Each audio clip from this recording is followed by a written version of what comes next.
আপনার খাবার। রহমান সওদাগর মুচকি হাসলেন। লোকটার মুখখানা দেখে ময়ূরীর আব্বার কথা খুব মনে পড়ল। আব্বাও ঠিক এমন করেই হাসেন।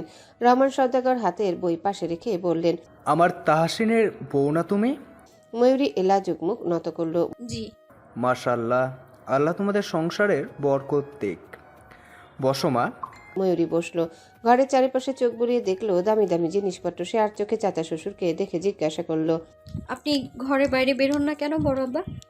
আমার পায়ের সমস্যা আম্মাজান, বিছানায় পড়েছি অনেক দিন হয়েছে। আপনার দম বন্ধ লাগে না? হাসলেন তিনি। বললেন, প্রথম প্রথম লাগতো, তবে এখন এই একাকিত্বই ভীষণ পছন্দ আমার। বলতে বলতে তিনি আলাদা বাটিতে হাত ধুয়ে প্লেটে হাতে নিয়ে ভাত মাখিয়ে মুখে নিলেন। আজ আলাদা স্বাদ পেয়ে বললেন, মাছটা আজ অন্যরকম হয়েছে। কে রান্না করেছে? ময়ূরী আতঙ্কিত হয়ে বলল, মজা হয়নি? আসলে আমি এর আগে কখনো রান্না করিনি বড় আব্বা। আজ যতটুকু পেরেছি ততটুকুই করেছি। রহমান সওদাগর হেসে বললেন, প্রথমবার হিসাবে মোটেও খারাপ হয়নি, তবে একটু মশলা বেশি হয়েছে। লজ্জা পেল সে। খাওয়ার যোগ্য আদৌ হয়েছে কিনা আল্লাহ ভালো জানেন। সে চুপ করে রইল যতক্ষণ না তার খাওয়া শেষ হয়। রহমান সওদাগরের খাওয়া শেষ হলে ময়ূরী প্লেট নিয়ে বেরিয়ে যাওয়ার আগে ভদ্রলোক বললেন, আম্মাজান, আমার পুতুলরে একটু নিয়ে এসো আমার কাছে, দেখি না অনেক দিন ধরে। ময়ূরী মুচকি এসে ঘর থেকে বের হলো। পুতুল আর ফাহাদকে এখনো খাওয়ানো হয়নি। ওদিকে তাহসিন বাড়ি থেকে বেরিয়েছে ভোর সকালে, এখনো বাড়ি ফেরেনি। লোকটার কোনো আক্কেল নেই। বাড়ির সব প্রায় খাওয়া শেষ। ডাইনিং টেবিলে ময়ূরী ভাই আর মেয়েকে নিয়ে বসেছে। আদনান, হিমি কিংবা তাহসিন কেউই বাড়িতে নেই। সে দীর্ঘশ্বাস ফেলল। আশেপাশে তাকিয়ে কাউকে না দেখে আবারও দীর্ঘশ্বাস বেরিয়ে এলো।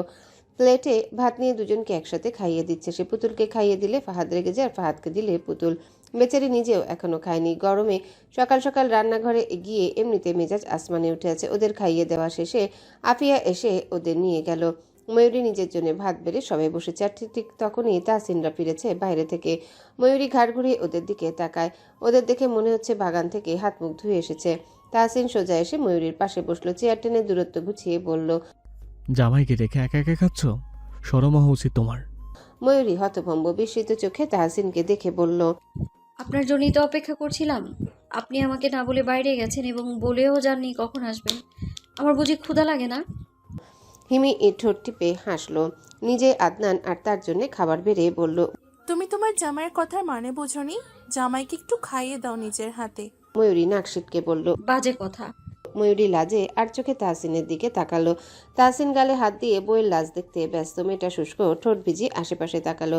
বাড়ির কেউ যদি দেখে ফেলে তাহলে কি ভাববে? লোকটার লজ্জা নেই, নাই থাকতে পারে, তাই বলে সেও কি নির্লজ্জ? মেয়েটা একটু সরে এসে খালি হাত দিয়ে তাহসিনের খাবার বেড়ে তার সামনে দিল। বলল, খেয়ে উদ্ধার করুন আমায়। তাহসিন মুচকি হেসে খেতে বসে। খাওয়া দাওয়া শেষে আদনান যখন হাত ধুয়ে ডাইনিং টেবিল থেকে ড্রয়িং রুমে সোফায় গিয়ে বসেছে, তখন বর্ষা কোথা থেকে এসে যেন তার পাশে বসলো। ছেলেটা চমকে তাকানোর আগে বর্ষা গড়গড় করে বলল, আপনাকে আমি পুরো বাড়ি খুঁজেও পাইনি সকাল থেকে। কোথায় ছিলেন আপনি? আদনান সরে গিয়ে বসলো। আর চোখে হিমিকে দেখে ঠোঁটে দারুণ হাসি টানলো। আমাকে খুঁজছিলেন? আমিও তো আপনাকে খুঁজছিলাম। সত্যি? আমাকে দেখে মনে হচ্ছে আমি মিথ্যা কথা বলছি? বর্ষা লাজুক হেসে মাথা নাড়িয়ে বলল, মনে তো হচ্ছে না। যাই হোক, আমার সাথে আজ ঘুরতে যাবেন? আপনাকে গ্রাম ঘুরে দেখাবো। হিমির খাওয়া শেষ হয়ে গেলেও সে জায়গা ছেড়ে উঠল না। ওভাবে বসে রইল চেয়ারে। আদনান শুষ্ক ঠোঁট ভিজিয়ে মিনমিন করে ধীর কণ্ঠে বলল, আজ নয়, অন্য একদিন না হয় যাব। আজ গেলে কি সমস্যা? আমার বান্ধবীদের দেখাবো না আপনাকে? আপনার বান্ধবীদের দেখাবেন মানে? বারে, ওরা ওদের দুলাভাইকে দেখবে না? কিসের দুলাভাই? আপনি আমাকে বিয়ে করলে ওরা আপনার শালি হবে না? আদনান বলদের মতো মাথা নাড়ল। সব পাগল তার কাছে কেন আসে? দাদির উপর ভীষণ রাগ হচ্ছে তার। সে তো মজা করে বলেছিল মেয়ে দেখতে, আর উনি তো মেয়ে নিয়েই হাজির হয়েছেন বাড়িতে। হিমি উঠে এসে আদনানের পাশে বসলো। আদনান শুকনো ঢোক গিলে উঠে চলে যেতে চাইলে হিমি ওর হাত টেনে ধরে বসালো। বর্ষাকে বলল, এটা আবার বলতে হয় বর্ষা? তুমি বাইরে নিয়ে যাবে তাতে ওর বারণ থাকবে কেন? বিকেলে তৈরি হয়ে আজ ওর সাথে বের হবে তুমি, কেমন? বর্ষা খুশি হয়ে মাথা নাড়ল। আদনান ঠোঁট কামড়ে হিমির এক হাত শক্ত করে চেপে ধরে রেখেছে। কুসুমের ডাকে বর্ষা উঠে চলে যাওয়ার পর হিমি ঝাড়া মেরে আদনানের হাত সরিয়ে দিয়ে ঘরের দিকে হাঁটা ধরল। আদনান ঠোঁট উল্টে বিড়বিড় করলো কিছু। জেলাস ফিল করাতে গিয়ে নিজের পায়ে কুড়াল মারল সে। হিমি কি আর তার সাথে কথা বলবে? দরকার হলে খুন করবে, তবুও কথা বলবে না। সে বিরক্ত হয়ে সিঁড়ির দিকে গেল। অন্যদিকে ময়ূরী রান্নাঘরে থালা বাসন ধুচ্ছে। তাহসিন দাঁড়িয়ে আছে পাশে। দেয়ালে হেলান দিয়ে বুকে হাত বেঁধে তাকিয়ে আছে তার দিকে। মেয়েটা কাজ শেষে ওকে রেখে বেরিয়ে গেল সেখান থেকে। এখন নিশ্চিত পিছু পিছু আসবে তা। সে বাইরে বেরিয়ে একবার পিছু ফিরে তাকালো। ঠিক ধরেছে, লোকটা পিছু পিছু আসছে। ময়ূরী নিচে সিঁড়ির কাছে দাঁড়িয়ে দাঁত চেপে বলল। কি সমস্যা, পিছু পিছু কেন ঘুরছেন? তাহসিন সোজাসুজি উত্তর দিল। বউ আমার, পিছে পিছে ঘুরি আমি, তাতে তোমার সমস্যা কি? নাটক বন্ধ করুন। যেখানে যাচ্ছি আপনি পিছু পিছু সেখানেই যাচ্ছেন। বলি আর কোনো কাজ নেই আপনার? আছে তো, বউয়ের পিছে পিছে ঘোরা। মেয়েটা রেগে তাকিয়ে সিঁড়িতে পা রাখলো। বজ্জাত লোক একটা। সারাদিন খোঁজ নেই, বাড়িতে এলে বউয়ের কথা মনে হয়। তাহসিন আর বউয়ের পিছু নিল না। সে গেল বড় আব্বার ঘরে। ভদ্রলোক শুয়েছিলেন। তাহসিন আসতেই তার 7 জনই উঠে বসলেন। কি খবর তোর? তাহসিন দীর্ঘশ্বাস ফেলে বলে। কিছুই বুঝতে পারছি না। আজ রাতে বড় গোডাউনে গেছিলাম। সেখানে কিছু নেই, ওখানে শুধু ধানের বস্তা রাখা হয়। এই এত এত বস্তা ভর্তি ধান এলো কোথা থেকে? আমার জানা মতে তো আমাদের এত ক্ষেত নেই। এত বড় একটা গোডাউন, আর সেটা ভর্তি বস্তা। রহমান সওদাগর ভ্রু কুঁচকে ফেললেন। গোডাউন ভর্তি বস্তা? হ্যাঁ, ঠিক করে দেখেছিস সব? সব দেখেছি। ভাবছি আজ একবার পুরনো দালান বাড়ি যাব, যদি কিছু পাই সেখানে। তাদের মধ্যে বেশ খানিকক্ষণ কথা হওয়ার পর তাহসিন দরজা চাপিয়ে ঘর থেকে বের হলো। আফিয়ার ঘরে গিয়ে দেখলো বাচ্চা দুটোকে ঘুম পাড়িয়ে দিচ্ছে। আফিয়া সে মুচকি হেসে নিজের ঘরে এলো।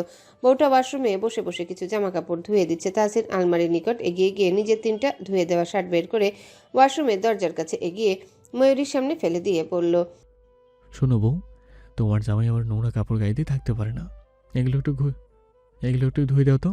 ময়ূরী কোমরের কাপড় ভালো করে গুজে আধা খোলা খোপাটা ভালো করে খোপা করে জোরপূর্বক হেসে তাহসিনের দিকে ফিরল। ওয়াশরুম থেকে বেরিয়ে এসে টেবিলের সামনে চেয়ারটা টেনে এসে তাহসিনকে বলল। আপনি এত কষ্ট করে দাঁড়িয়ে থাকবেন কেন? নিন, এখানে আরাম করে বসুন। তাহসিন ভ্রু কুঁচকে বসলো সেখানে। বইয়ের মতলব কিছু বুঝতে পারছে না। ময়ূরী বারান্দা থেকে লাল রঙের একটা বালতি এনে তাহসিনের সামনে রাখলো। একে একে সব জামা কাপড় ধুয়ে সেখানে রেখে কাপড়ের ক্লিপগুলো হাতে ধরিয়ে দিয়ে বলল। ভালো মানুষের মতো এগুলো নিয়ে ছাদে ছড়িয়ে দিয়ে আসুন। তাহসিন বোকা চোখে কাপড়গুলোর দিকে তাকিয়ে বলল। তুমি আমাকে দিয়ে কাজ করাচ্ছ? ও মা, বিয়ের দিন না বললেন অর্ধেক আপনার কাজ আর অর্ধেক আমার? তাহসিন চেয়ার ছেড়ে উঠে বালতি হাতে নিয়ে পিছু খুলল। দরজার বাইরে বেরিয়ে বলল। সময় একদিন আমারও আসবে বেগম সাহেবা। ময়ূরী দৌড়ে গিয়ে তাহসিনের হাত থেকে বালতি নিয়ে বলল। থাক, আপনাকে যেতে হবে না, আপনি বরং গোসল সেরে নিন। কেন? সমস্যা নেই আমার, দাও আমি গিয়ে দিয়ে আসি। আমি একা গেলে সমস্যা হবে? কেউ কিছু বলবে? কিছু হবে না, যদি কেউ দেখে বলবে আমি ব্যস্ত। ময়ূরী মাথা নাড়িয়ে কাপড়গুলো ছাদে দিয়ে ছাদের দরজার কাছে আসতেই হঠাৎ ছাদের ছোট্ট ঘর থেকে কারোর কথোপকথনের শব্দ শুনতে পেল। সে ভ্রু কুঁচকে ঘরের জানালার কাছে এগিয়ে গিয়ে উকি মেরে দেখল মাহাতাব চৌকিতে বসে আছে মাথা চেপে। পাশে উল্টো ঘুরে কেউ একজন বসে আছে। তাদের মধ্যে যা কথা হচ্ছিল সবকিছুই ময়ূরী স্তব্ধ হয়ে শুনে গেছে। হঠাৎ বাইরে শব্দ হয়, তাদের কথায় ব্যাঘাত ঘটে। মাহতাব চমকে তাকায় জানালার দিকে। ময়ূরীর হাত থেকে পড়ে যাওয়া বালতি নিয়ে দৌড়ে নিচে নেমে যায়। ঘরের ভিতর ঢুকে ভেতর থেকে দরজা আটকে থম মেরে দাঁড়িয়ে থাকে কিছুক্ষণ। শরীর কাঁপছে থরথর করে। তাহসিন ওয়াশরুম থেকে বেরিয়ে এলো। তার চোখে তখন একরাশ উদ্বেগ। ওয়াশরুম থেকে ভিজে চুল নিয়ে বেরিয়ে এসে বউকে এমন স্তব্ধ হয়ে দাঁড়িয়ে থাকতে দেখে বুকের ভেতরটা ধক করে উঠল। ময়ূরীর মুখ নিস্তেজ, ঠোঁট কাঁপছে অদ্ভুতভাবে। সে তাকিয়ে আছে ফাঁকা দৃষ্টিতে, যেন কিছুই শুনতে পাচ্ছে না। তাহসিন ধীরে ধীরে এগিয়ে এসে কাঁধে হাত রাখলো। ময়ূরী, কি হয়েছে তোমার? কোনো উত্তর নেই। সে তখনও নিথর। তাহসিনের বুকের মধ্যে হঠাৎ শীতল একটা হাওয়া বইল। সে একটা নেই ময়ূরীকে নিজের বুকে টেনে নিল। মেয়েটার গায়ে অদ্ভুত কাঁপুনি, নিঃশ্বাস যেন ভারী হয়ে গেছে। এ ময়ূরী, কথা বলো, চুপ করে আছো কেন? ময়ূরী ঠোঁট নাড়ল, কষ্টে শুষ্ক গলা ভিজিয়ে বলল। কিছু হয়নি। তাহসিন ভেজা তোয়ালে দিয়ে ময়ূরীর ঘামন্ত মুখ মুছিয়ে দিল। মেয়েটা স্বাভাবিক হলো। বেশ কিছুক্ষণ পর ফাহাদ গুটি গুটি পায়ে দুলাভাইয়ের ঘরে ঢুকে মাথা উঁচিয়ে ঘুম ঘুম চোখে তাকিয়ে বলল। আপা। ময়ূরী সরে দাঁড়ায়। ভাইকে দেখে গলা ভিজে তাহসিনের দিকে তাকায়। তাহসিন কপাল কুঁচকে রেখেছে। ফাহাদকে নিয়ে ময়ূরীর বিছানায় গিয়ে বসার পর ফাহাদ আবারও ঘুমিয়ে পড়ল। তাহসিন কাছে এসে বসল। সত্যি করে বলো তো, কি হয়েছে? ময়ূরী ভাইয়ের উপর পাতলা কাঁথা দিয়ে সোজা হয়ে বসে বলে। আমার শরীরটা ভালো লাগছে না, ছাদে এত রোদ। বলেছিলাম কাপড়গুলো আমাকে দাও, যাও গোসল করে আসো, ভালো লাগবে, নাকি আমি করিয়ে দেবো? নাক সিটকালো মেয়েটা। বজ্জাত লোকের মুখ সবসময় চলতেই থাকে। দুপুরবেলায় বক্কর বাড়ি জাম গাছের নিচে কোদাল দিয়ে মাটি করে কিছু গাছ লাগাচ্ছিলেন। মধু বিরক্ত হয়ে কোমরে হাত দিয়ে দাঁড়িয়ে আছে আব্বার পাশে। বাড়িতে কয়েকজন পুলিশ অফিসার এসেছেন ওয়াহিদের সাথে সাক্ষাৎ করতে। ওয়াহিদ বারান্দায় বসে কথা বলছিল। দুজন সিনিয়র অফিসার এবং দুজন জুনিয়র এসেছেন। হঠাৎ ওয়াহিদ খেয়াল করলো একজন মধুর দিকে তাকিয়ে আছে অদ্ভুত দৃষ্টিতে। হয়তো দৃষ্টিটা ছিল ভালো লাগার। তাদের সাথে কথা শেষে বাড়ির গেট অবধি এলেন তারা। মধু ঘরের ভেতরে চলে গেছে তখন বক্কর অফিসারদের বিদায় দিচ্ছেন। দুপুরে সবাইকে খেয়ে যেতে বললেও কেউ রাজি হননি। যে অফিসার মধুর দিকে তাকিয়েছিলেন তার কাঁধে ওয়াহিদ হাত রাখতেই তিনি বিনিময় হেসে বললেন। কাল থেকে তাহলে দেখা হচ্ছে। ওয়াহিদ ঠোঁটে দারুণ হাসি টেনে বলল, অবশ্যই হবে। তার আগে নজরটা ঠিক রাখবেন, যার তার দিকে আবার নজর দিতে নেই, কেমন? অফিসার বিব্রত হয়ে হাসলেন। তারা চলে যাওয়ার পর ওয়াহিদ ঘরে এলো। দেখলো মধু চুপচাপ বিছানায় বসে আছে অন্যমনস্ক হয়ে। এগিয়ে গিয়ে পাশে বসতে মেয়েটা চমকে তাকায়। চলে গেছেন ওনারা? হ্যাঁ। ওহ, আপনাকে খাবার দিব? ওয়াহিদ বিনা বাক্যে নিচে বিছিয়ে রাখা পাটিতে বসে পড়ল। মধু আঁচল টেনে নিচে বসলো। আব্বা আম্মা পরে খাবেন কাজ শেষ করে। আম্মা বলেছেন ওয়াহিদকে খাবার দিতে। মধু ব্যস্ত হাতে খাবার পরিবেশন করছিল। হঠাৎ ওয়াহিদ বলে, রাজুর সাথে আমার দেখা হয়েছিল, এলাকায় পাওয়ার আছে বলে হুমকিও দিয়েছে। মধুর হাত থেমে গেল। চোখ তুলে ওয়াহিদের দিকে ফিরতে ওয়াহিদ চোখ উঁচিয়ে বলল, তোর মাথায় কি আক্কেল নেই মধু? আমি আবার কি করেছি? শেষবার যে রাতে দেখা করছিস সেই রাতে ওর সাথে ঝামেলা করেছিস কেন? আমি তো ঝামেলা করিনি, ময়ূরী ওনাকে থাপ্পড় মেরেছিল। ময়ূরীকে কি বলেছিলে? ওকে হুমকি দিয়েছিল। ওয়াহিদ ঠোঁট চেপে কিছুক্ষণ চুপ রইল। থানা থেকে ফোন আসছে ঘন ঘন। বিকেলে একবার যেতে হবে সেখানে। সে দীর্ঘশ্বাস ফেলল। বাড়ির বাইরে কয়েকদিন যাওয়ার দরকার নেই, বাড়িতেই থাকবি। মধু মাথা নাড়ল। জগ থেকে কাচের গ্লাসে পানি ঢেলে বলল, যাচ্ছি আর কই, সেদিনের পর থেকে তো বাড়ির বাইরে যাওয়াই হয় না আমার। দরকারও নেই, বউ মানুষ ঘরেই সুন্দর। মধু ভ্রু কুচকে তাকালো। ওয়াহিদ সে দৃষ্টি দেখেও না দেখার ভান করে খেতে শুরু করলো। দুপুর শেষে যখন আকাশ কমলা রঙে রঙিন হলো তখন ওয়াহিদ বাড়ি থেকে বের হলো। কালো শার্ট প্যান্ট গায়ে জড়িয়ে, চোখে কালো সানগ্লাস দিয়ে বাইকে চড়ল। থানায় পৌঁছাতে একটু সময় লাগলো বটে। থানার সামনে দাঁড়িয়েছে একজন সুদর্শন লম্বাটে শ্যামবর্ণের পুরুষ, পাশে আরো কয়েকজন অফিসার। ওয়াহিদ ঠোঁট টিপে হাসলো। বাইক থেকে নেমে হাত মেলালো তার সাথে। কিছুটা মজা করে বলল, বউয়ের কি খবর অফিসার? অপর পাশের লোকটা গম্ভীর মুখে থমথমে গলায় বলল, শাট আপ, কতবার বলেছি আপনি আমার বইয়ের কথা জিজ্ঞাসা করবেন না। রেখে যাচ্ছেন কেন? আমি তো সিঙ্গেল মানুষ, আমার দুঃখটা কেন বুঝতে চাইছেন না? বিয়ে করেছি বলে চলে যাচ্ছে। আপনাকে আমি বারণ করেছি বিয়ে করতে। আমার বইয়ের দিকে নজর দিচ্ছেন কেন? ওয়াহিদ চোখ বড় বড় করে তবা তবা করে বলল, ছি অফিসার, আমার এই নিষ্পাপ বোনটাকে কলঙ্কিত করবেন না। আপনার বউ মানে আমার অর্ধেক ভাবি। পাশের জন আর কথা বাড়ালেন না। থমথমে মুখে থানার ভেতরে ঢুকলো। থানায় additional inspector general of police senior officer এসেছেন। থানায় চেয়ারে বসেছিলেন কিছু ফাইল নিয়ে। তারা ভেতরে ঢুকে প্রথমে দেখা করলো অফিসারের সাথে। অফিসার গম্ভীর মুখে তিনজনকে দেখে কিছুটা রুষ্ট কণ্ঠে বললেন, নোমান তাহির, তোমার কি খবর? আমি কল করলে কেন তোমাকে খুঁজে পাই না? কাজ করছো নাকি নাক ডেকে ঘুমিয়ে যাচ্ছো? নওমান নামের শ্যাম পুরুষ ঘাট চুলকে বলল, এত সুখের পেশায় নেই তো স্যার, ঘুমিয়েও শান্তি নেই। মজা করছি না আমি, কাজের কথা আসো। এখানে এখনো 5টা কেস পড়ে আছে, অথচ এখন অবধি একটা কেসে সুরাহা করতে পারোনি তোমরা। এটা তো গ্রাম নয়, আজ তো একটা। থামো। অফিসার থামিয়ে দিলেন তাকে। তারপর লম্বা শ্বাস টানলেন। নওমানের সাথে কথা বললেই তার মেজাজ গরম হয়ে যায়। লোকটা সিরিয়াস কথা বলার সময়ও তামাশা করতে থাকে। তবু টিমে নওমানের মতো আর একটাও অফিসার নেই। নওমান তাহির স্পেশাল ব্রাঞ্চের সিনিয়র এসবি অফিসার, তীক্ষ্ণ মস্তিষ্কের লোক। ঠান্ডা মাথায় বেশ অনেকগুলো কেস হ্যান্ডেল করেছেন নওমান তাহির।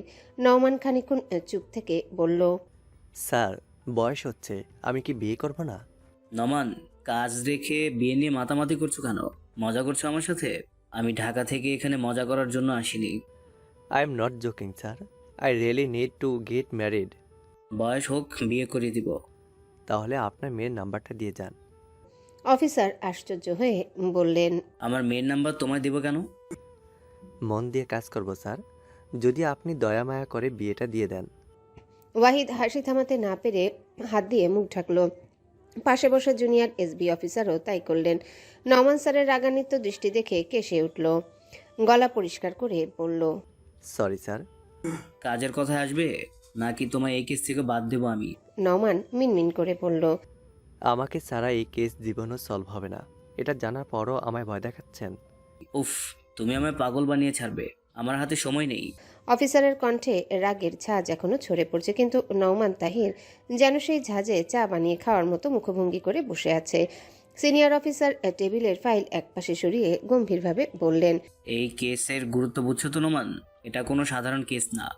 নওমান চেয়ার থেকে উঠে দাঁড়িয়ে সোজা হয়ে বলল, স্যার, আমি যদি একটা কেস হাতে নেই, ওটা ইতিহাস বানিয়ে ছাড়ি। ওয়াহিদ তখন হাসি চাপতে গিয়ে গলা দিয়ে কর্কশ শব্দ বের করলো। সিনিয়র অফিসার সেই দিকে তাকিয়ে বললেন, তুমি হাসছো কেন ওয়াহিদ? ওয়াহিদ হাত জোর করে বলল, স্যার আমি কাঁদছিলাম, হাসির মতো মনে হয়েছে বোধ হয়। নওমান পাশে বসে জুনিয়র অফিসারের দিকে তাকিয়ে ফিসফিস এই করে জন্যই বলল, বলে থানার বাতাসে অক্সিজেন কম, সবাই কনফিউজড।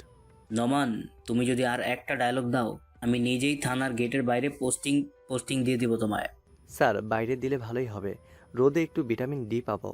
নোমান, ওয়াহিদ আর জুনিয়র অফিসার এবার একসাথে হাসিতে ফেটে পড়ল। অফিসার একদম ক্ষেপে উঠে বললেন, আমি বুঝেছি তোমাদের থানায় একটা মানুষের চিকিৎসক দরকার। নওমান মাথা চুলকে গম্ভীর গলায় বলল, স্যার, দরকার হলে আমি নিজেই আনি, তবে মহিলা হলে ভালো হয়, কারণ রুগী তো আমি, একটু কেয়ার পেলে সুস্থ হয়ে যাব। আজকাল বৃষ্টিটা যেন একটু বেশিই হচ্ছে। ময়ূরী, পুতুল আর ফাহাদের কিছু জামা কাপড় ধুয়ে দিয়েছিল, সেগুলো তাহসিন গিয়ে ছাদে ছড়িয়ে দিয়েছে। বাইরে ঘন কালো মেঘ জমেছে, বাজ পড়ছে থেকে থেকে। তাহসিন ঘরে নেই, কাকে বলবে কাপড়গুলো এনে দিতে? ছাদে গেলে কি রাগ করবে কেউ? বাড়ির নিয়মগুলো বড্ড অদ্ভুত, স্বামী ছাড়া বাইরে যাওয়া নিষেধ বউদের। ময়ূরী বাধ্য হয়ে ঘর থেকে বের হলো, গাঢ় গোলাপি রঙের শাড়ির আঁচল মাথায় চেপে দৌড়ে সিঁড়ির দিকে ছুটে গেল। ছাদের দরজা খুলে দিতেই আকাশ ভেঙে ঝরঝর করে বৃষ্টি নেমে এলো। মেয়েটা তাড়াতাড়ি কাপড়গুলো নামিয়ে নেওয়ার আগে সব ভিজে জুবুথুবু। ভীষণ বিরক্ত হলো সে, রেগে গিয়ে কাপড়গুলো সেভাবেই রেখে দিল। হঠাৎ একদম আচমকা কোমরে কারোর স্পর্শ পেয়ে চমকে উঠে ঘুরে দাঁড়ানোর আগে তাহসিন তার বলিষ্ঠ হাত দ্বারা জাপটে ধরল পেছন থেকে। ময়ূরীর শ্বাস প্রশ্বাস ভারী, বৃষ্টির ফোঁটাগুলো গায়ে লেগে পুরো সর্বাঙ্গ ভিজিয়ে দিয়েছে দুজনার। মেয়েটা ঠোঁট কামড়ে ধরল, কম্পিত ঠোঁটকানা নাড়িয়ে বলল, ছাড়ুন। তাহসিনের নিঃশ্বাস গরম ময়ূরীর ঘাড়ে গিয়ে ছুঁয়েছে, তার বুকের ভেতর ঢেউ উঠছে বৃষ্টির সঙ্গে তাল মিলিয়ে। বজ্রপাতের আলো এক মুহূর্তের জন্য দেখা গেল তাহসিনের চোখে কেমন এক অদ্ভুত ঝড়। ময়ূরী অনুমান করতে পারল তাহসিন কি চাইছে। সে শুষ্ক গলা ভিজিয়ে শরীর গুটিয়ে নিল। তাহসিন ঘাড়ে চুল সরিয়ে কানের কাছে ফিসফিস করে বলল, এই লাজে রাঙা মুখখানা আমার ভীষণ প্রিয় বেগম সাহেবা। ময়ূরীকে কোলে তুলে নিল সে। ময়ূরী ভড়কে উঠে চমকে তাকায় তাহসিনের দিকে। সে আতঙ্কিত হয়ে ছাদের দরজার দিকে তাকায়, নিচু স্বরে বলে, পাগল হয়েছেন আপনি? কেউ দেখে ফেলে কি ভাবে? নামান আমায়। আমার বউ আমি কোলে নিয়েছি, তাহলে মানুষের সমস্যা কি? মাথা খারাপ হয়ে গেছে আপনার? তোমাকে দেখে। বাজে কথা না বলে নামিয়ে দিন। ময়ূরী তাহসিনের গলা জড়িয়ে ধরেছিল। মানুষটা থেকে উত্তর না পেয়ে লাজুক চোখ তুলে তাকালো তার দিকে। শ্যামবর্ণের হালাল পুরুষের চোখে অদ্ভুত মাদকতা মিশে আছে, যেন নেশার মতো টেনে নিয়ে যাচ্ছে তাকে। দূরে দূরে বুক নিয়ে চোখ নামিয়ে নিল তাহসিন, নামিয়ে দিল তাকে, তবে বাঁধন থেকে ছাড়ল না। তাহসিন ধীরে ধীরে ময়ূরীর চিবুকটা উঁচিয়ে ধরে। বৃষ্টির জল ঝরে পড়ছে তার কপাল বেয়ে, আর তার ঠোঁটে গিয়ে থেমে যায়। মেয়েটার চোখে কাঁপুনি, তবু অদ্ভুত এক স্থিরতা, যেন সব বারণ গলে গেছে সেই দৃষ্টির উষ্ণতায়। তাহসিন ঠোঁটে অবাধ্য স্পর্শ করলো। মেয়েটা লজ্জাবতীর ন্যায় সিটিয়ে নিল নিজেকে, বুকে জড়িয়ে ধরে ছোট বউকে শক্ত করে আগলে ধরে বলে, পিচ্ছে একটা মেয়ে, আমি কালো জাদু করে এমন পাগল বানিয়েছো তাই না? ময়ূরী লাজুক স্বরে বলে, আমি কেমন করে আপনাকে পাগল বানিয়েছি? তাহসিন ঠোঁট টিপে হেসে ছাদের স্টিলের বড় দোলনায় গিয়ে বসে, বইয়ের ভেজা আঁচলখানা মাথায় দিয়ে কাঁধে হাত দিয়ে জড়িয়ে ধরে। ময়ূরী ঘাড় উঁচিয়ে একবার তাকিয়ে লাজুক চোখ নামায়। শোনো মেয়ে, ভালোবাসা হলো অদ্ভুত এক জিনিস। কখন কিভাবে কার প্রতি এমন অবাধ্য অনুভূতি তৈরি হয়ে যায় আমরা নিজেও জানি না। তাহসিন বাম হাত দিয়ে কিশোরী বধূকে চিবুকুচিয়ে নিজের দিকে ফেরায়। লাজে মেয়েটার অবস্থা নাজেহাল, লজ্জায় মুখখানা লাল টুকটুকে হয়ে এসেছে। দুজনের বৃষ্টির পানিতে ভিজে গেছে পুরোপুরি। তখনও আকাশ থেকে টুকটুক করে পানি ঝরছে। তাহসিন হালকা এগিয়ে যায়, বইয়ের নাকে নাক ঘষে ফিসফিস করে বলে, এই যেমন গম্ভীর সরসী কিশোরের প্রেমে পড়েছে, গম্ভীর মিসবা তাহসিন সদাগর, এর দায় কে নেবে বলো তো? ময়ূরী হাত বাড়িয়ে আঁচল টেনে মুখ ঢেকে ফেললো। তাহসিন শব্দ করে হাসলো বইয়ের লাজ দেখে। লজ্জা পেলে বুঝি? ইস, আমার বুঝি লজ্জা লাগে না? বেগম সাহেবা, বুঝি লজ্জাও লাগে? ময়ূরী তাহসিনের বুকে মুখ লুকায়, এত লাজ সে কোথায় রাখবে। লোকটা এত বেশি কথা বলে। তাহসিন বউকে বুকে মিশিয়ে শট টেনে ধরল। স্বামীর মুখে এমন ধরনের গান শুনে লাজে লাল টুকটুকে হয়ে এসেছে কিশোরী। তাহসিন পাঞ্জাবির পকেট হাতে 3টা কদম ফুল বের করে বউয়ের হাতে দিয়ে বলল, তোমার জন্য কষ্ট করে গাছে উঠেছিলাম, আমার ভালোবাসা কোনো দাম নেই তোমার কাছে? ময়ূরী ফুলগুলোর দিকে তাকিয়ে রইল কিছুক্ষণ। দেখেই বোঝা যাচ্ছে খানিকক্ষণ আগে গাছ থেকে ছিঁড়ে আনা হয়েছে। হঠাৎ কানের কাছে তাহসিনের হাত এগিয়ে এলো। লাল টুকটুকে একটা রক্তজবা ফুল বউয়ের কানের কাছে গুজে দিয়ে ফিসফিস করে বলল। ময়ূরী কি আর কথা বাড়াতে পারে? সে দৃষ্টি নত করে ঠোঁট কামড়ে বসে আছে। পাশে তারই স্বামী বসে বসে তার লাশ দেখছে। দুজন চড়ুই পাখির শুকনীরের মাঝেও এক অবাকি চোখে পানি নিয়ে দাঁড়িয়ে আছে। ছাদের দরজার আড়ালে কনক এসেছিল দাদির কাপড় নিতে, আর এসেই এমন একটা পরিস্থিতির মুখোমুখি হতে হবে সে ভাবতেও পারেনি। মেয়েটার শ্বাস আটকে এলো, বুকে হাত চেপে তাড়াতাড়ি ছাদ থেকে নেমে গেল। ঘরে এসে খট করে দরজা বন্ধ করলো। দু চোখ ঝাপসা পানিতে টলমল করছে। যে পুরুষকে ভালোবেসেছিল সেই পুরুষ আজ অন্য নারীতে মত্ত। তার চোখের সামনে কি সুন্দর করে বউকে ভালোবাসি বলছে। এই ব্যথা কি সহ্য করা যায়? কনক হাঁটু ভেঙে দরজা ঘেঁষে নিচে বসে পড়ল। হাত পা কাঁপছে তার। গায়ের ওড়না দিয়ে মুখ চেপে ধরল কান্নার শব্দে। সহ্য করতে না পারলেও মেনে নিতে হবে বাস্তবতা। সে চাইলেও শখের পুরুষকে নিজের করে পাবে না। পাবে না সেই পুরুষকে যাকে প্রাণ উজাড় করে ভালোবেসেছিল। রাতে বৃষ্টি থামেনি তখনও। বোরহান সওদাগর নিজের ঘরে অবস্থান নিয়েছেন। রুহুল এবং রমজান সওদাগর সেই ঘরেই উপস্থিত। তাদের মধ্যে কিছু নিয়ে আলোচনা হচ্ছে। আফিয়া সেই ঘরের পাশ দিয়ে যাচ্ছিল শাশুড়ির ঘরে। হঠাৎ দাদা শ্বশুরের ঘর থেকে নিজের আব্বার নাম শুনে পা থেমে গেল দরজার বাইরে। অন্যায় জেনেও কৌতূহলবশত সে দরজা ঘেঁষে দাঁড়ালো। ছোট চাচা কিছু একটা বলছেন তার আব্বাকে নিয়ে, সাথে মাহতাবের নামও যুক্ত। কিছু শুনতে পারছে না সে। সিঁড়ির দিক থেকে রজনী বেগমকে আসতে দেখে আফিয়া সরে গেল। শুষ্ক গাল ভিজিয়ে নিচে নেমে এলো। নিচে মাহতাব বসেছিল। হয়তো কোনো দরকার তার। দুজন লোক এসেছে। বাড়ির বাইরে তো মাহতাবের লোকদের জন্য যাওয়াও যায় না। আফিয়া বিরক্ত হয়ে শ্বশুরের ঘরে এলো। রহমান সওদাগর স্ত্রীর সাথে কথা বলছিলেন। আফিয়া আসতে তাকে বসতে বলা হলো। আফিয়া চেয়ার টেনে খাটের পাশে বসলো। আব্বা, আজ দুপুরে ডাক্তার আঙ্কেল কল করেছিলেন আপনার ছেলেকে আগামীকাল হয়তো দেখতে আসবেন আপনাকে। রহমান সওদাগর মাথা নাড়িয়ে হেসে ফেললেন। এমন করে কেন বলছেন আব্বা? আল্লাহ চাইলে সবই সম্ভব। তাছাড়া আপনার শরীরটাও তো তেমন ভালো যাচ্ছে না। সিতারা বেগম তাল মিলিয়ে বললেন, আজকাল তো তোমার শ্বশুরাব্বা ওষুধও খেতে চায় না। রহমান সওদাগর বললেন, আপনি কথা কম বলুন। আফিয়া মুচকি হাসলো। হঠাৎ দরজায় শব্দ হওয়ায় আফিয়া পিছু ঘুরে দেখলো মাহতাব দাঁড়িয়ে আছে, সাদা পাঞ্জাবি গায়ে জড়িয়ে, হাতে কালো রঙের একটা মানি ব্যাগ আর ফোন। সে এগিয়ে এসে আব্বার পাশে বসলো। রহমান সওদাগর কথা বললেন না ছেলের সাথে। ছেলে দ্বিতীয় বিয়ে করার পর থেকে ভদ্রলোক ছেলের সাথে কথা বলাই বন্ধ করে দিয়েছেন। মাহতাব আর চোখে মায়ের দিকে তাকিয়ে বলল, আর কত রাগ করে থাকবেন আব্বা? রহমান সওদাগর গম্ভীর কণ্ঠে বললেন। আফিয়া বলল, আব্বা, সবাই তো চায় একটা সন্তানের মুখ দেখতে। আফিয়া দীর্ঘশ্বাস ফেলে উঠে দাঁড়ালো। একবার মাহতাবের দিকে তাকিয়ে ঘর থেকে বেরিয়ে গেল নিঃশব্দে। মাহতাব আর কথা খুঁজে পেল না। রহমান সওদাগর ঘরের বাতাসে ভর করে তীব্র দীর্ঘশ্বাস ফেললেন। বৃদ্ধ মুখের রেখাগুলো জমে আছে ক্লান্তি আর অবিশ্বাসের ছাপ। তার বুকের ভিতর জমে থাকা রাগ, ঘৃণা আর কষ্ট যেন একসাথে ধাক্কা মেরে উঠছে। মাহতাব কিছুটা ইতস্তত করে নরম গলায় বলল, আব্বা যতই রাগ করেন, আমি তবুও ছেলে আপনারই। ভুল করেছি সেটা স্বীকার করছি, কিন্তু আপনি তো বাবা, ক্ষমা আপনার কাছ থেকে চাইবার অধিকার রাখি আমি। রহমান সওদাগর সোজা হয়ে বসে গম্ভীর গলায় বললেন, আব্বা আমি। মাহতাব কথাটা শেষ করতে পারল না। সিতারা বেগম শান্ত কণ্ঠে বললেন, রাগ কমাও রহমান, ছেলেটা ভুল করেছে বটে, কিন্তু অনুতপ্তও তো হয়েছে। মাহতাব মাথা নিচু করে বসে রইল। সিতারা বেগম একবার স্বামীর দিকে একবার ছেলের দিকে তাকিয়ে বললেন, চল বাইরে যাই মাহতাব, আব্বা এখন কথা বলতে চায় না। মাহতাব আর কিছু না বলে উঠে দাঁড়ালো। ঘর থেকে বেরিয়ে দীর্ঘ নিঃশ্বাস ফেলে বারান্দায় এসে দাঁড়ালো। আকাশ তখনও মেঘে ঢাকা। বৃষ্টি নেমেছে, কিন্তু বাতাসে কাদামাটির গন্ধ। দূর থেকে বজ্রপাতের মৃদু শব্দ শোনা যাচ্ছে। মাহতাবের চোখে যেন সেই ঝড়েরই প্রতিফলন। রাত গড়িয়ে গভীর হলো। আকাশে আবারও বৃষ্টি নামলো। ঝমঝম শব্দে বাগানে টিনের চালে পানি পড়ছে। অন্ধকারের জোনাকির আলো চিকচিক করছে উঠোনে। বাড়ির সবার আলো নিভে গেছে প্রায়। কেবল একটি ঘরে এখনো আলো জ্বলছে, তাহসিনের ঘর। পুতুল আজ দাদির ঘরে দাদির সাথে ঘুমাচ্ছে। শুধু বিচ্ছু ফাহাদ দুলাভাইকে জ্বালাতে আজ বোনের সাথে ঘুমাচ্ছে। ময়ূরীও চায়নি ছোট ভাইকে অন্য কারো ঘরে রাখতে, এতে অনেকেই বিরক্ত হতে পারে। ময়ূরী স্বাভাবিক থাকলেও তাহসিন মুখ কালো করে বসে আছে বিছানার এক কোণে। ময়ূরী ভাইয়ের পিঠে হাত বুলিয়ে দিচ্ছে। বাচ্চাটা প্রায় ঘুমিয়ে গেছে। তাহসিনের মেজাজ খারাপ শালার জন্যে। ঘুমাবি ঘুমা, মাঝখানে কেন ঘুমাতে হবে? এটাই তার মেজাজ খারাপের কারণ। ময়ূরী শরীরে কাঁথা টেনে বালিশে মাথা রাখলো। তাহসিনকে এখনো বসে থাকতে দেখে বলল, ঘুমাচ্ছেন না কেন? কাল আমার অনেক কাজ আছে, স্যারও কাল থেকে পড়াতে আসবেন। ঘরের বাতি বন্ধ করুন। তাহসিন অতি আশ্চর্য হলো। তোমার ভাইকে মাঝখানে রেখেছো কেন? ওকে তোমার ওই পাশে দাও। ও কি করেছে আপনাকে? মাঝখানে থাকলে কি সমস্যা? সমস্যার কথা বলা যাবে না, তুমি ওকে অন্য পাশে রাখো। ময়ূরী মুখ বাঁকিয়ে চোখ বন্ধ করলো। তাহসিন দাঁত চেপে দেখলো সবটা। বাচ্চা মেয়ে বিয়ে করে মহাবিপদে পড়েছে বেচারা। খুব বড় ভুল হয়ে গেছে। মনের দুঃখ মনে রেখে ঘরের লাইট বন্ধ করে শুয়ে পড়লো সে। মাঝরাতে মনে হলো পেটের উপর ভারী কিছু রাখা হয়েছে। তাহসিনের ঘুম ভেঙে গেল। বুঝতে পারলো শালা পেটের উপর উঠে বসে আছে। দীর্ঘশ্বাস ফেলে ফোনের লাইট অন করে বলল, কি সমস্যা? পেটে উঠে বসে আছো কেন?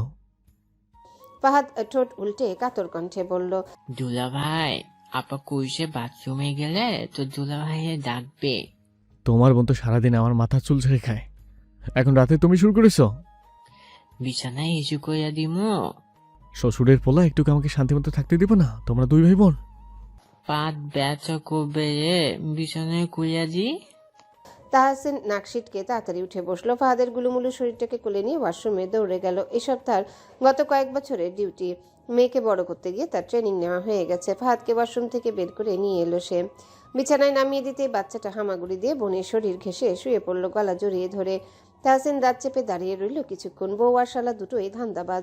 সে বিছানায় এসে ফাহাদকে টেনে নিজের পাশে এনে কানের কাছে ফিসফিস করে বলল, এখানে ভালো ছেলের মতো ঘুমালে কাল অনেকগুলো চকলেট কিনে দেবো। ফাহাদ একটা শব্দও করলো না। তাহসিন কাঁথা টেনে শালা শরীর ঢেকে দিয়ে বউকে কাছে টেনে নিল। এখন শান্তি লাগছে। চোখ বন্ধ করে মেয়েটার চুলে নাক ঘষে ঠোঁট টিপে হাসলো। তারপর বিড়বিড় করে বলল, ফাজিল বউ, জামাইয়ের কথা শোনে না? দুদিন আগে তাহসিন আর আদনান ঢাকা গিয়েছিল কিছু দরকারে। তার ঠিক 3 দিনের মাথায় গ্রামে ফিরে আসে। আদনানের মুখ ভার। তাহসিন চায়ের কাপে চুমুক দিয়ে শর্ট টেনে বলল, আরে শোনা, বিয়ের জন্য বুঝে অনুমতি পাওনি? আদনান রেগে তাকালো, দাঁত চেপে বলল, তুই চুপ থাকবি তাহসিন, তোর বিয়ের কথা আমি বলেছি। তা কেন বলতে যাব? বললে বুঝি তোমার চাকরি থাকবে না সোনা? আদনান ভীষণ বিরক্ত হলো, ভীষণ। সে সোজা হয়ে বসে চায়ের কাপটি টেবিলের উপর নামিয়ে গম্ভীর হয়ে বলল, বিয়ের কথা রাখ, শালি আবার রাজি না হলে তুলে নিয়ে গিয়ে বিয়ে করব। তাই সই। তাহসিন মৃদু হেসে পকেট থেকে ফোন বের করলো। ঘরের দরজার শব্দ হতে এসে মাথা তুলে সেদিকে তাকায়। ময়ূরী এসেছে। তাহসিন অনুমতি দিলে ময়ূরী ঘরে ঢুকে বলে, বড় আব্বা তাকে ঘরে ডাকছেন। তাহসিন মাথা নাড়িয়ে আদনানকে নিয়ে বেরিয়ে যায়। তখন পুতুল আর ফাহাদকে নিয়ে ঘরে আসে আফিয়া। ওদের দুজনকে গোসল করিয়ে দিয়েছে সে। ময়ূরী মুচকি হাসে। বাচ্চা দুটো বিছানায় উঠে গেলে আফিয়া আস্তে ধীরে বিছানার এক কোনায় বসে। ময়ূরীও পাশে বসে। আফিয়া বলে, নতুন বউয়ের মুখ অমন শুকিয়ে থাকে কেন? ময়ূরী মাথা নাড়িয়ে হাসে। মাথার কাপড় আরেকটু টেনে বলে, নতুন আর ওসি কই ভাবি? বিয়ের তো মাসখানিক হতে চললো। কি বলে মেয়ে? বছর খানিক না পেরোলো কেউ পুরানো হয় নাকি? তাছাড়া জামাইয়ের চোখে তুমি তো বরাবরই সুন্দর। ভাবির দুষ্টুমি বুঝে ময়ূরী হাসলো। আর চোখে পুতুল আর ফাহাদকে দেখে বলল, ওদের গোসল করিয়ে দিয়েছেন কেন? শুধু শুধু কষ্ট করলেন। আমার সন্তান হলে কি এইটুকু করতাম না ময়ূরী? তোমার মেয়ে বুঝি আমার মেয়ে নয়? ছি ছি, অমন কথা বলবেন না। আপনি ওর বড় আম্মা হন। আপনার কষ্ট হয়েছে বলেই বলেছি, খারাপভাবে নেবেন না দয়া করে। দুজনের কথায় কথায় আজ অনেক কথাই হলো। যতক্ষণ না তাহসিন ঘরে ফিরল ততক্ষণ দুজনের কথা চলল। তাহসিন ফিরতে আফিয়া ঘর থেকে বেরিয়ে গেল। সে ঘর থেকে বেরিয়ে যাওয়ার পর তাহসিন বিছানায় এসে শুয়ে পড়ল। ময়ূরী শান্ত চোখে তার দিকে তাকিয়ে আছে। মনের মধ্যে কি চলছে মেয়েটার? আজ বাদে কাল নূপুরের বিয়ে, হয়তো আয়োজন শুরু হবে 2-1 দিনের মধ্যেই। তাহসিন ব্যস্ত থাকবে ভীষণ। এসব ভাবলেও তার মাথা ব্যথা করছে। হঠাৎ ময়ূরী শান্ত দৃষ্টি দেখে ভ্রু উঁচিয়ে বলল, বেগম সাহেবা, আজ চুপ করে আছো কেন? আপনার প্রাক্তন স্ত্রীর নাম কি? সেটা তো।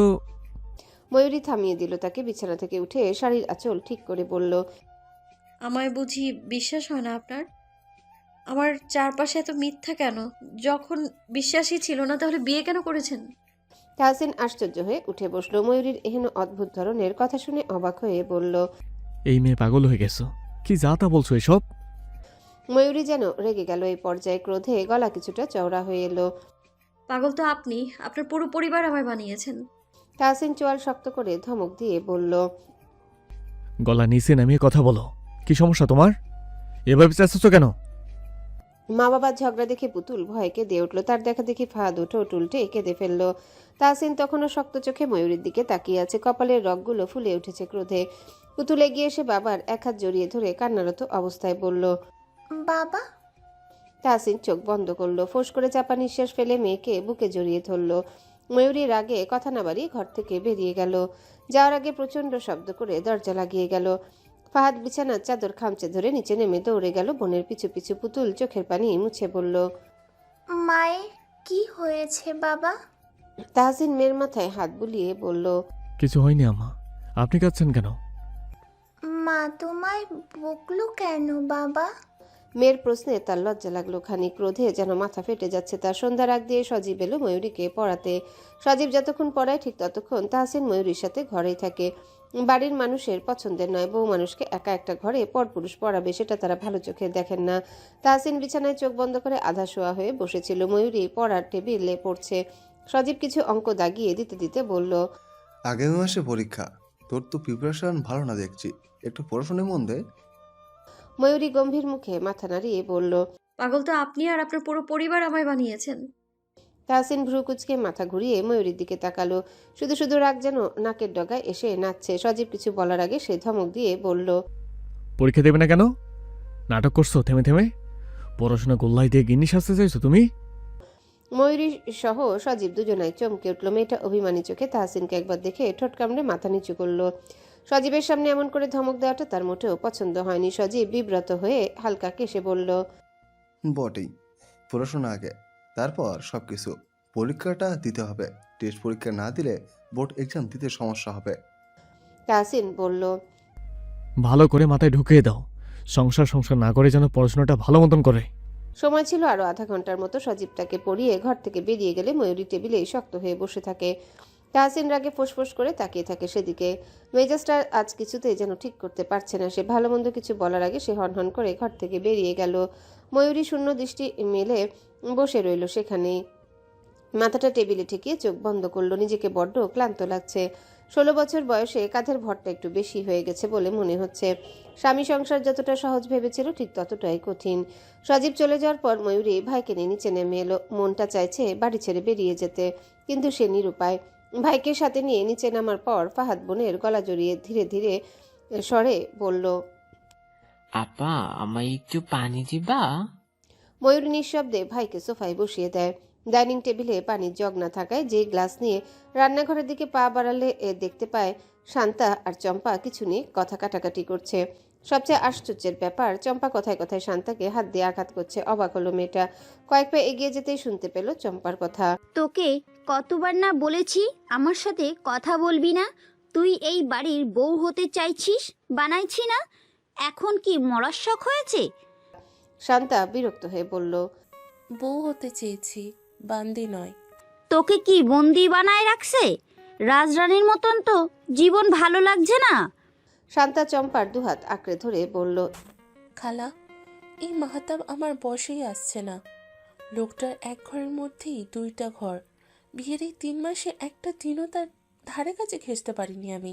চম্পা হঠাৎ রেগে গেল। আর চোখে রান্নাঘরের দরজার দিকে তাকিয়ে দাঁত চেপে বলল, এই রূপ যৌবন দিয়ে কি করবি তাহলে? হারামি একটা পুরুষ মানুষেই এখনো বশ করে আনতে পারলি না?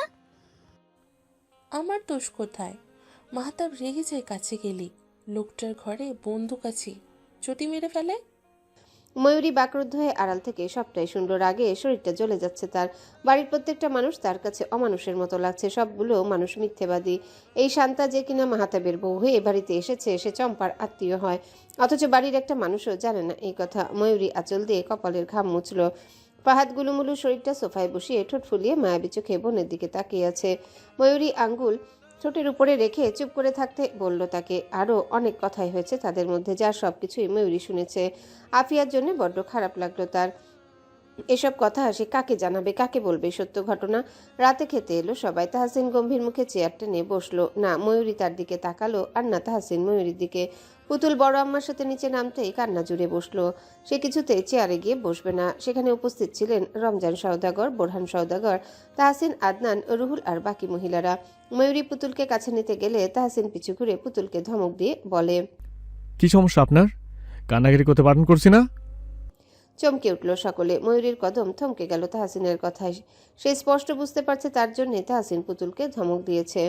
পুতুল বাবার ধমক খেয়ে আফিয়াকে জড়িয়ে ধরে চিৎকার করে কাঁদতে শুরু করলো। অরুণিমা বেগম ছেলের প্রতি বিরক্ত হয়ে পুতুলের কাছে গিয়ে কাছে টেনে নিলেন নাতনিকে। কড়া গলায় বললেন, তোমার হয়েছে কি তাহসিন? এভাবে বকছে কেন ওকে? তাহসিন বলল, তাহলে কি করবো আম্মা? কি করবে মানে? বোরহান সওদাগর বললেন, আহা থামো তোমরা। পুতুলকে খাইয়ে অনুরিমা তোমার কাছে নিয়ে যাও, আজ তোমার কাছেই থাকুক। অরুণিমা বেগম পুতুলের কান্না থামাতে পারলেন না। আফিয়া অসহায় চোখে ময়ূরীর দিকে তাকালো। শুষ্ক ঠোঁট ভিজিয়ে আর চোখে তাহসিনকে দেখে পুতুলের নিকট এগিয়ে শাশুড়ির কাছ থেকে মেয়েকে কাছে টেনে নিল। আফিয়াকে বলল ওর খাবার বেড়ে দিতে। ওকে নিয়ে সোফায় গিয়ে বসে পুতুলের এলোমেলো চুল কানের কাছে গুজে দিয়ে বলল, কাঁদছো কেন মা? পুতুল ফিসফিস করে কি যেন বলল। ময়ূরী বুঝতে না পেরে আদুরে হাত গালে রাখলো। কি হয়েছে তোমার? সবার সঙ্গে বসে কেন খেতে চাও না? পুতুল ছলছল চোখে বিড়বিড় করে বলল, খুব মারে মা। কি বলছো? আফিয়া এসবদের কথায় ব্যাঘাত ঘটালো। ময়ূরী খাবারের প্লেট হাতে নিয়ে দূরে ডাইনিং টেবিলে রুহুলের কোলে ফাহাদকে দেখে বলল, ফাহাদের খাওয়া শেষ হলে একটু কষ্ট করে পুতুলের বাবার ঘরে দিয়ে আসবেন ভাবি। আপনার সাথে আমার কিছু কথা আছে। আফিয়া মাথা নাড়িয়ে সেদিকে এগিয়ে গেল। ময়ূরী পুতুলকে খাবার খাইয়ে রাতে সব কাজ ছেড়ে তাহসিনের ঘরে গিয়ে দেখলো ফাহাদ কিংবা পুতুল কেউ নেই। আফিয়া হয়তো ফাহাদকে নিজের ঘরে রেখেছে, আর পুতুল তার দাদির কাছে। ময়ূরী ঘর থেকে বেরিয়ে সোজা আফিয়ার ঘরে এলো। ফাহাদ ঘুমাচ্ছে। সে দরজা লাগিয়ে দিয়ে বিছানায় এসে বসলো। আফিয়া ভ্রু কুঁচকে বলল, হ্যালো বন্ধুরা, পরবর্তী পার্ট খুব তাড়াতাড়ি আসবে, তো সবাই অপেক্ষায় থাকো। আর চ্যানেলটি যারা এখনো সাবস্ক্রাইব করোনি তারা পরবর্তী পার্ট দেখার জন্য চ্যানেলটি সাবস্ক্রাইব করে রেখো। ধন্যবাদ সবাইকে, আমাদের সাথেই থেকো।